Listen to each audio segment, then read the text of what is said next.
ओम नमः शिवाय। ज्ञान गंगा एपिसोड 19 में आपका हार्दिक स्वागत है। आज हम बात करेंगे कर्मकांड के विषय में एक सत्य घटना की।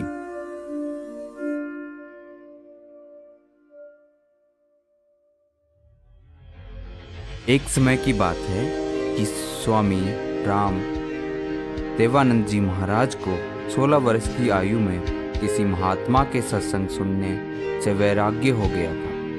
एक दिन वे खेतों में गए हुए थे तो क्या देखते हैं कि पास ही में एक वन था।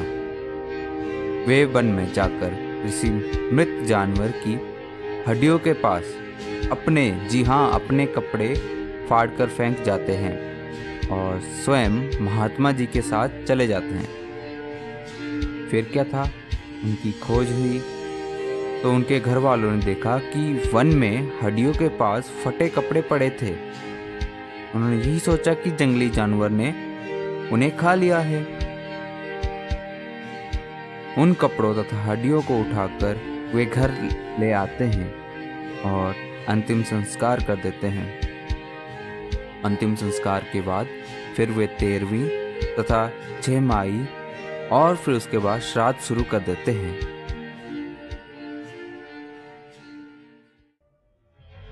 इस समय तक देवानंद जी बहुत वृद्ध हो चुके थे, तो वे एक बार घर पर गए। तब उनके घर वालों को पता चला कि वो जीवित है और घर छोड़कर चले गए थे। उन्होंने बताया कि जब ये घर छोड़कर चले गए थे तो इनकी खोज हुई तो उनको ये लगा कि वन में इनके कपड़े मिले। उनके पास कुछ हड्डियां पड़ी थी कि ये जीवित नहीं रहे और इन्हें किसी जंगली जानवर ने खा लिया है। और उनके कपड़े तथा हड्डियों को घर लाकर अंतिम संस्कार कर दिया।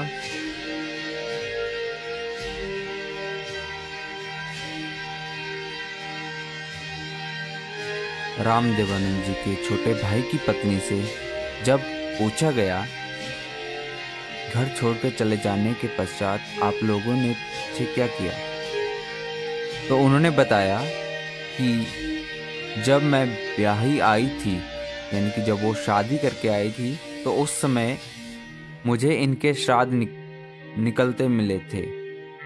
मतलब कि उनके जो है उस टाइम पे श्राद्ध वगैरह घर के बाकी सदस्य कर रहे थे। तो उन्होंने अपने हाथों से इनके लगभग 70 श्राद्ध निकाल लिए।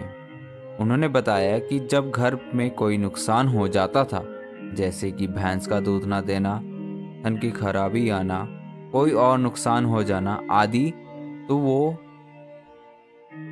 सियानों के पास बोझा पड़वाने के लिए जाते थे और वो कहते थे कि तुम्हारे घर में किसी अनमैरिड की मृत्यु हुई है, तुम्हें वही दुखी कर रहा है। फिर हम अपने कपड़े आदि दे देते थे।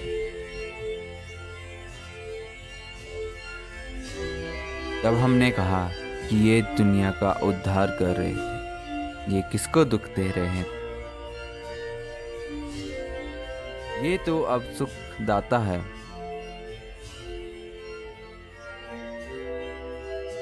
उस वृद्धा से कहा कि अब तो ये आपके सामने है।